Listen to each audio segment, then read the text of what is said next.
Most of the American politicians, media, and educational system trains another generation of people who think they are living at a peacetime.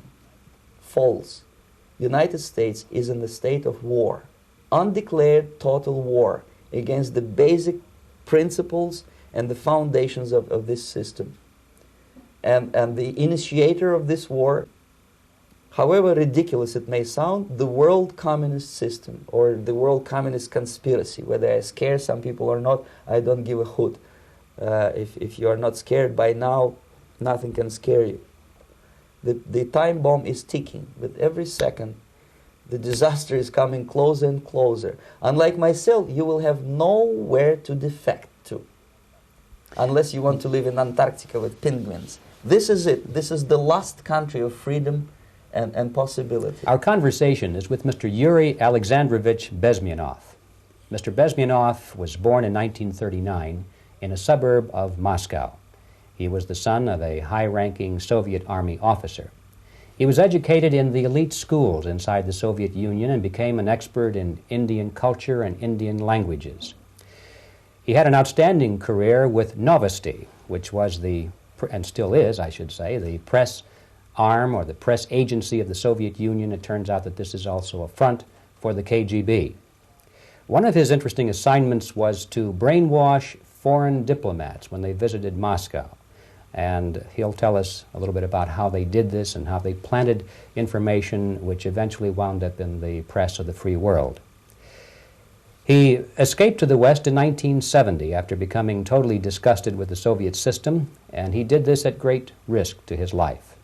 He certainly is one of the world's outstanding experts on the subject of Soviet propaganda and disinformation and active measures.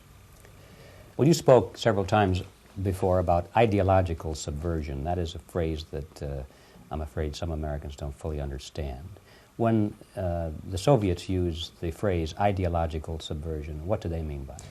Ideological subversion is a slow process which we call either ideological subversion or active measures, активные мероприятия in the language of the KGB, or psychological warfare.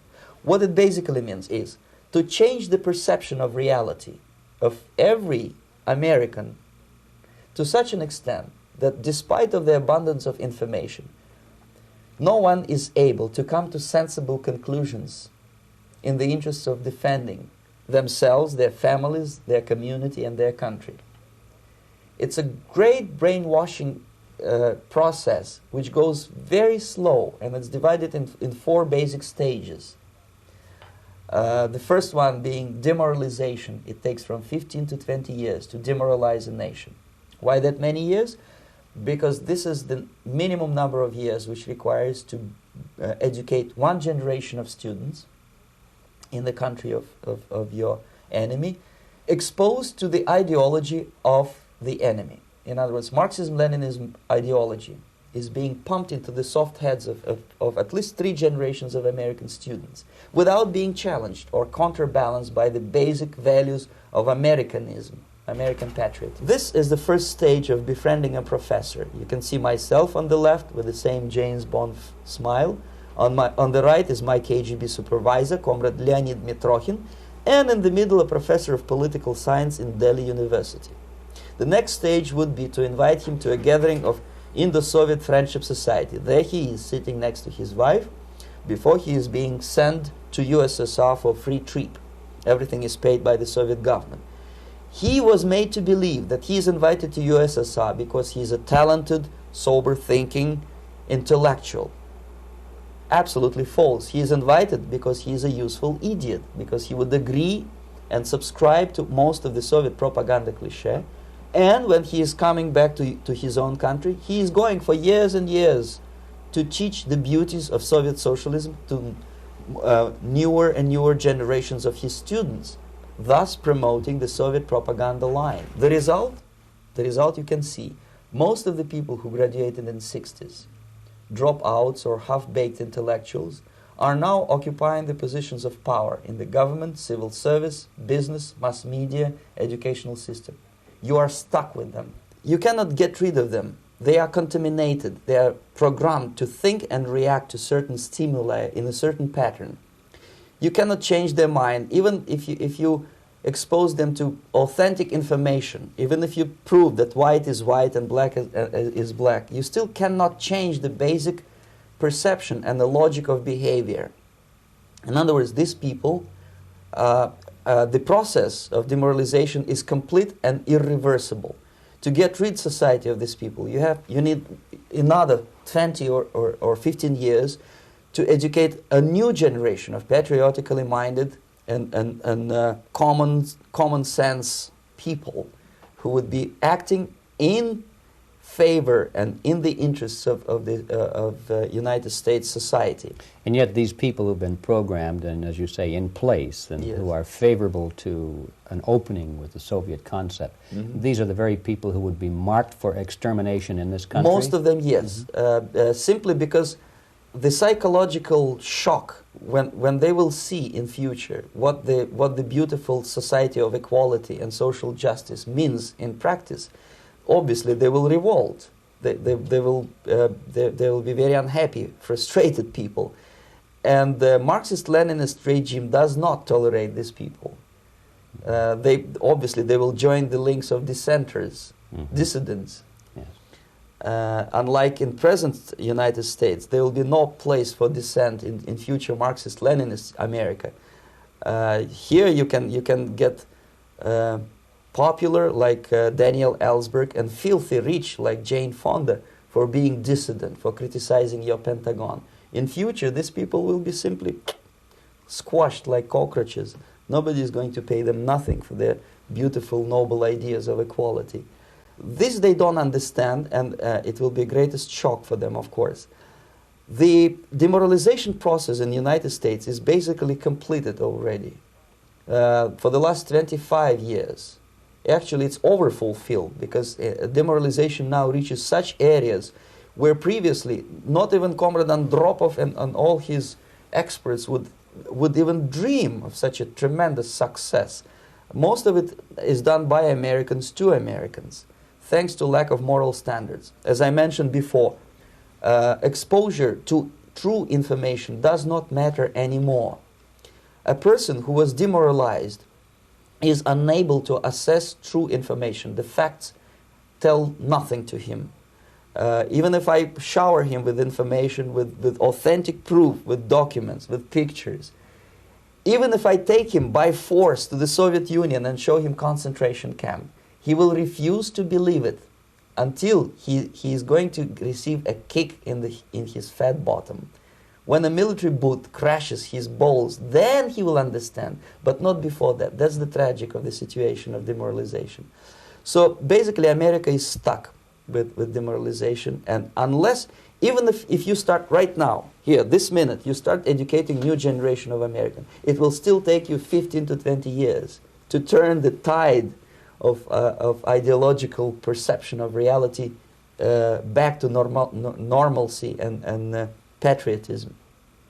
The next stage is destabilization. This time, and it takes only from 2 to 5 years to destabilize a nation. What matters is essentials: economy, foreign relations, defense systems. And you can see it quite clearly that in some areas, in such sensitive areas as defense and economy, the influence of Marxist-Leninist ideas in the United States is absolutely fantastic. I could never believe it 14 years ago when I landed in this part of the world that the process will go that fast. The next stage, of course, is crisis. It may take only up to 6 weeks to bring a country to the verge of crisis. You can see it in Central America now. And after crisis, with a violent change of power, structure, and economy, you have so-called the period of normalization. It may last indefinitely. Normalization is a cynical expression borrowed from Soviet propaganda. When the Soviet tanks moved into Czechoslovakia in '68, Comrade Brezhnev said, "Now the situation in brotherly Czechoslovakia is normalized."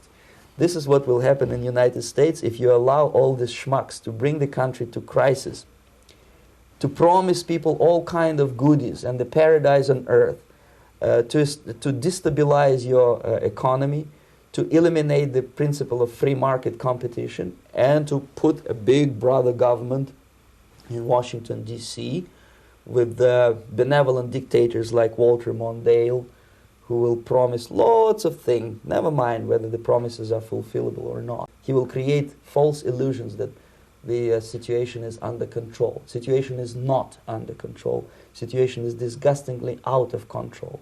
Most of the American politicians, media, and educational system trains another generation of people who think they are living at a peacetime. False.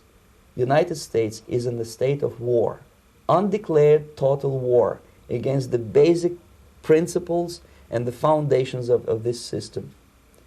And the initiator of this war is not Comrade Andropov, of course.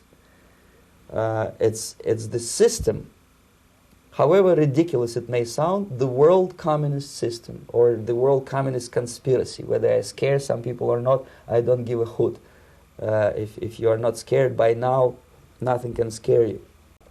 The time bomb is ticking. With every second, the disaster is coming closer and closer. Unlike myself, you will have nowhere to defect to, unless you want to live in Antarctica with penguins. This is it. This is the last country of freedom and possibility. Okay, so what do we do? What is your recommendation to the American people? Well, the immediate thing that comes to my mind is, of course, there must be a very strong national effort to educate people in the spirit of real patriotism, number one. Number two, to explain them the real danger of socialist, communist, whatever, welfare state, big brother government. If people will fail to grasp the impending danger of that development, nothing ever can help United States. You may kiss goodbye to your freedom, including freedoms to homosexuals, to prison inmate. All this freedom will vanish, evaporate in 5 seconds, including your precious lives. The second thing, the moment at least part of United States population is convinced that the danger is real, they have to force their government. And I'm not talking about sending letters, signing petitions, and all this beautiful, noble activity. I'm talking about forcing United States government to stop aiding communism. And it is very easy to do. No credits, no technology, no money, no political or diplomatic recognition. Two very simple, maybe two simplistic answers or solutions, but nevertheless, they are the only solutions. Educate yourself, understand what's going on around you. You are not living at the time of peace. You are in a state of war, and you have precious little time to save yourself. It's simplistic. I know it sounds unpleasant. I know Americans don't like to listen to things which are unpleasant. But I have defected not to tell you the stories about such idiocy as microfilm, James Bond type espionage. This is garbage. You don't need any espionage anymore. I have come to talk about survival. It's a question of survival of this system. You may ask me, what is it in for me? Survival, obviously, because unlike, as I said, I am now in your boat. If we sing together, we'll sing beautifully together. There is no other place on this planet to defect to.